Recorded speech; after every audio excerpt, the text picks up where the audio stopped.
Bonsoir à tous, bienvenue dans le journal de l'Afrique. À la une ce soir, Emmanuel Macron est au Niger. Il est venu soutenir les troupes françaises de l'opération Barkhane déployée dans le Sahel.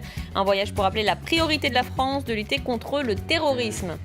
À la une également, Ahmed Abba est libre. Le correspondant de RFI en langue Haoussa a retrouvé la liberté après 29 mois de détention au Cameroun. Voyez cette première photo depuis sa sortie. On retrouvera notre correspondant à Yaoundé. Et puis elle est l'une des observatrices de France 24, Fatoumata Chérif, s'est fait connaître en alertant sur la crise des déchets en Guinée-Conakry. Elle est l'invitée du Journal de l'Afrique à l'occasion du 10e anniversaire des observateurs. C'est un réveillon avant l'heure pour Emmanuel Macron et les soldats français de l'opération Barkhane. Le chef de l'État est en visite au Niger. Il a été accueilli sur le tarmac par le président Issoufou, qu'il retrouvera samedi pour un déjeuner de travail. En attendant, Emmanuel Macron est allé à la rencontre des soldats français situés dans la base militaire stratégique à Niamey. Durant le discours que vous avez pu suivre sur notre antenne, il a rappelé le soutien de la France à ses troupes déployées dans le Sahel. Priorité absolue pour le président, la lutte contre le terrorisme et tout particulièrement contre les groupes qui sévissent dans la région. On écoute tout de suite Emmanuel Macron. Ce n'est pas tout à fait un hasard si je reviens une fois de plus au Sahel. Vous le savez, le Sahel est une priorité. C'est là que se joue notre sécurité. C'est là que se joue une partie de l'avenir du continent africain, mais également sans doute une partie de notre avenir.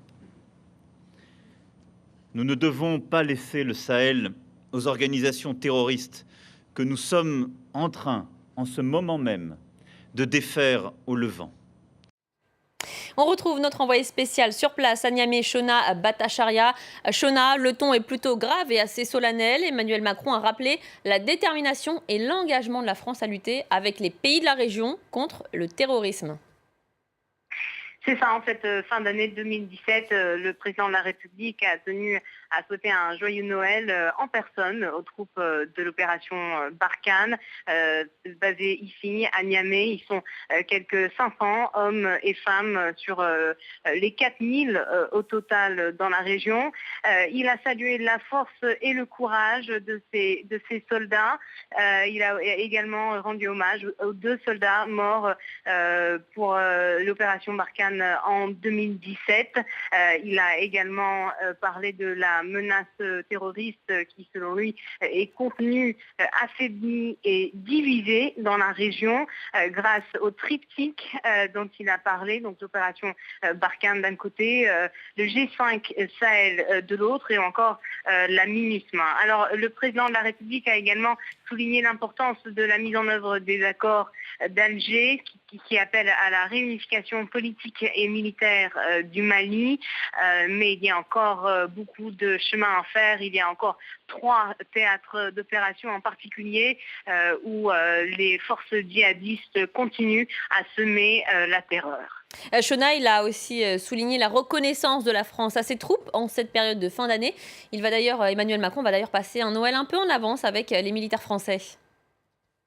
Exactement, le président Macron s'est rendu donc au Niger pour saluer ses troupes, mais c'est aussi un engagement, c'est aussi pour apporter son soutien politique au président Mahamadou Issoufou, ici au Niger, l'un des pays les plus pauvres au monde, un pays qui a vu la crise migratoire, non pas parce que le Niger est un pays d'origine, mais plutôt parce que ça a été un pays de transit et qui a apporté, mine de rien, une large économie migratoire, une économie qui a beaucoup baissé ces derniers mois grâce à une loi passée dans le Parlement nigérien à la demande de l'Union européenne pour sévèrement punir ceux qui sont accusés d'aider les migrants. Aujourd'hui, ce sont donc ces femmes et ces hommes, surtout dans le nord du pays, qui n'ont plus d'économie locale et qui donc sont en proie à l'appel djihadiste surtout les jeunes qui n'ont pas de travail.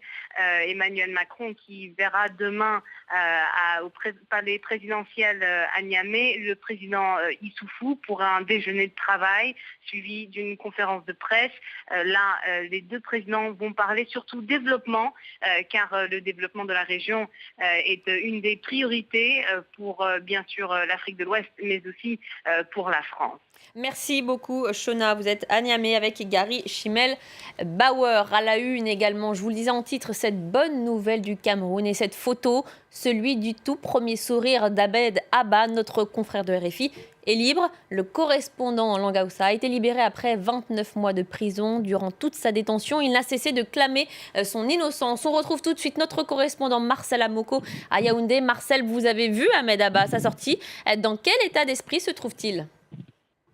Oui, effectivement, je l'ai vu à sa sortie, à son arrivée tout à l'heure dans un hôtel de la place. Tout sourire, il était accompagné de Yves Roch, le directeur adjoint en charge de l'information Afrique à Radio France Internationale, qui a toujours été à ses côtés durant ces 29 mois de détention et ces 2 ans et demi pratiquement de procès. Après donc les 24 mois de condamnation qui lui ont été infligés hier par le tribunal, la cour d'appel de Yaoundé, en retenant l'infraction de non-dénonciation d'actes de terrorisme, on avait pensé qu'avec le week-end et les fêtes qui s'annoncent, Ahmed Abba aurait encore passé quelques jours en prison, mais non, les choses se sont accélérées tout à l'heure. Il a donc été libéré. Il faudra maintenant qu'il se remette, qu'il se repose tranquillement dans cet hôtel de Yaoundé avant peut-être demain de reprendre une vie normale. Je rappelle que Ahmed Abba avait d'abord été condamné par le tribunal militaire. Il a ensuite été en cour d'appel. Celle-ci lui a donc infligé une peine de 24 mois. Ayant déjà passé 29 mois, il était donc libérable, mais il fallait payer tout de même les frais de justice qui s'élevaient à 83 000 €, ce qui visiblement a été fait et ce qui justifie donc que ce soir, Ahmed Abba est un homme libre après plus de 2 ans de détention pour des accusations de collusion avec Boko Haram, des accusations, vous le disiez, qu'il a toujours niées. Et aujourd'hui donc, la justice camerounaise semble lui avoir donné raison. Merci beaucoup Marcel Amoko pour ces toutes premières nouvelles de notre confrère de RFI, Ahmed Abba qui est désormais libre. Elle est guinéenne, elle s'est fait connaître grâce à ses selfies devant des tas de déchets. Fatoumata Chérif est l'invitée du Journal de l'Afrique. Bonsoir. Bonsoir. Vous êtes à Paris à l'occasion du 10e anniversaire des Observateurs de France 24, une émission qui met en valeur les témoignages, les images et les alertes des citoyens, des sujets souvent peu couverts par les médias traditionnels. Fatoumata Chérif, on vous connaît pour votre engagement pour l'environnement, mais pas seulement, aussi pour le droit des femmes. Comment cette aventure a commencé pour vous ? Tout à fait. Je vous remercie pour cette invitation. Effectivement, les observateurs aujourd'hui nous a invités pour les 10 ans. Nous étions 4 avec un représentant de la RDC, de l'Arabie Saoudite, que je salue, et puis du Brésil. Et l'aventure a commencé depuis très longtemps en Guinée, où je me suis vue indignée par l'état de dégradation de l'environnement. La Guinée est un beau pays.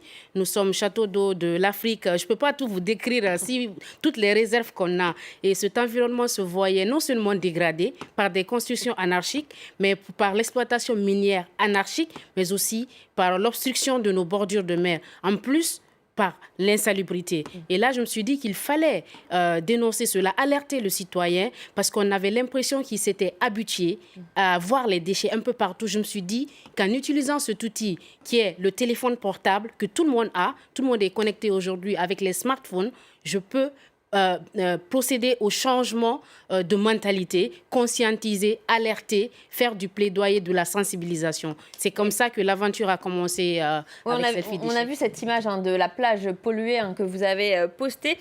Fatoumata, qu'est-ce que ça a changé pour vous de devenir observatrice de France 24 ? Je crois que vous avez eu plusieurs prix. C'est vrai, j'en ai eu, grâce aux observateurs, j'ai eu beaucoup de visibilité sur les actions que je mène en Guinée, un peu dans la sous-région, mais aussi, surtout, ça permet aux jeunes d'avoir un exemple, de se dire qu'on peut faire quelque chose. À travers les campagnes que je mène, avec la visibilité que ça a sur les réseaux sociaux, sur les chaînes internationales comme France 24 et d'autres organes de France Média Monde comme RFI, ça donne l'exemple aux jeunes. je peux aussi changer quelque chose dans ma communauté. Alors moi, à travers les actions que je mène, j'ai été leader d'exception en 2016. J'ai aussi été meilleur espoir féminin. J'ai aussi eu le prix de Toypi Environnement. Et récemment, j'ai été parmi les 50 jeunes qui s'engagent en Guinée, parmi les 5 femmes aussi qui s'engagent. Donc, c'est dire combien de fois, lorsque nos actions ont surtout un impact, ça peut changer quelque chose. Grâce à Selfie Déchets, grâce aux actions que je mène, beaucoup de jeunes se sont inspirés et font de même pour leur communauté, pour leur pays et au-delà même de la Guinée. Bravo Fatoumata Chérif d'avoir été cette militante engagée, d'avoir inspiré d'autres générations. Merci d'avoir été sur le plateau de France 24. On peut continuer à voir votre travail sur le site des observateurs de France 24. Merci. C'est donc le dernier journal de l'Afrique de l'année 2017, une année qui s'achève, qui elle a été riche en actualité. Vous le savez, vous nous avez suivis au cours de ces changements de régime, de ces transformations, de ces terribles attentats aussi. Simon Harding revient sur ces grands événements de l'année 2017. Après 23 ans au pouvoir, Yahya Jammeh perd les élections présidentielles en Gambie. Adama Barrow lui succède. Jammeh accepte d'abord les résultats, puis revient sur sa décision et finira exilé du pays.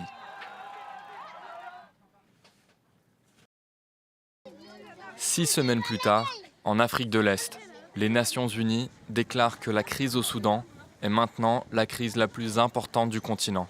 La situation des réfugiés est critique. Plus de 60% d'entre eux sont des enfants, qui souvent meurent de faim dans des conditions inhumaines. Les Rwandais, une fois de plus, élisent Paul Kagame comme leur président. Son 3e mandat de 7 ans. 2 ans plus tôt, un référendum avait approuvé des changements constitutionnels permettant Kagame de se représenter aux élections. Le 14 août, des hommes armés ouvrent le feu sur un café de la capitale burkinabé, Ouagadougou. Le bilan est lourd, 18 morts, la plupart sont des étrangers. L'année 2017 fut aussi marquée par l'apparition d'un nouveau pays en Afrique, le Nambia. Le président Donald Trump voulait complimenter la Namibie, mais se ridiculise sous les yeux du monde entier en inventant un tout autre pays. La Côte d'Ivoire, l'Éthiopie, le Ghana, la Guinée, la Nambia. Gloire au Nambia. Le mois de septembre fut particulièrement instable pour le Kenya. Après un premier scrutin le 8 août, la Cour suprême kenyane annule les résultats qui donnaient Uhuru Kenyatta vainqueur pour un 2e mandat et ordonne la tenue d'un 2e scrutin le 26 octobre. Mais le leader de l'opposition, Raila Odinga, refuse de participer au vote. Kenyatta est de nouveau élu président avec une majorité écrasante des voix. En automne 2017, le Zimbabwe met fin à l'ère Mugabe. Après 33 ans au pouvoir, le président est démis de ses fonctions après l'intervention de l'armée. Moi, Robert Gabriel Mugabe, en vertu de l'article 96 de la première section de la Constitution du Zimbabwe, présente officiellement ma démission. Emerson Mnangagwa, soutenu par l'armée, est choisi comme son successeur.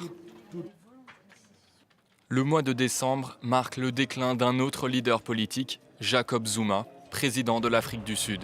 Vivement critiqué et impliqué dans plusieurs affaires de corruption, c'est finalement Cyril Ramaphosa qui prend la tête de l'ANC et doit désormais relever les multiples défis auxquels le pays fait face.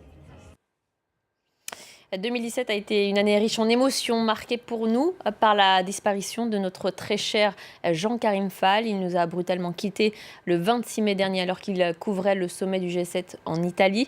Le journal de l'Afrique lui doit beaucoup. Jean-Karim était une personne bienveillante, d'une rare gentillesse et toujours à l'écoute. Il avait à cœur de nous transmettre son savoir et avait l'art de raconter comme personne l'histoire du continent. Une pensée toute particulière à sa famille. Jean-Karim, l'équipe du Journal de l'Afrique ne t'oublie pas. Voilà, c'est sur ces mots que nous nous quittons. Restez sur France 24, tout de suite, un nouveau journal.